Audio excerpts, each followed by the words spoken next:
আগামী রাজ্য বাজেটে কাদের কাদের ভাগ্য খুলছে।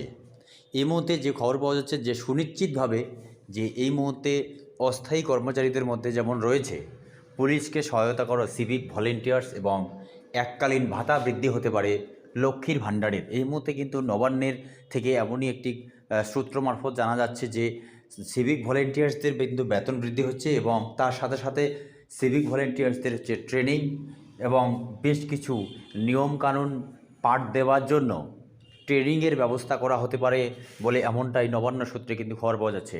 এবং তার সাথে সাথে কিন্তু লক্ষ্মীর ভাণ্ডার, সেই লক্ষ্মীর ভাণ্ডারেরও কিন্তু বৃদ্ধির একটা সম্ভাবনা দেখা যাচ্ছে। তার লক্ষ্মীর ভাণ্ডার এই কারণে বৃদ্ধি করা একটি সম্ভাবনা তৈরি হয়েছে যে 2021 সালের পরবর্তী সময় যখন লক্ষ্মীর ভাণ্ডার চালু হয় সেখানে কিন্তু 2024 সালে যে লোকসভা ভোট হয়েছিল সেই লোকসভা ভোটে কিন্তু এ রাজ্যের শাসক দল কিন্তু বিরাটভাবে একটা জয় ছিনিয়ে নিয়েছে এবং একবারে কিন্তু সেই বিজেপির কিন্তু বিরাট ভরাডুবি হয়েছে। ফলে বাংলার রাজনীতিতে আগামী 2026 সালে রাজ্যের বিধানসভা ভোট, তার আগে কিন্তু অবশ্যই মমতা বন্দ্যোপাধ্যায় সরকার চেষ্টা করবে যে ভালো করে তার যে মহিলা ভোট ব্যাংক, সেই মহিলা ভোট ব্যাংকটাকে ধরে রাখার জন্য কিন্তু এখানে লক্ষ্মী ভাণ্ডার বৃদ্ধির সম্ভাবনা দেখা যাচ্ছে।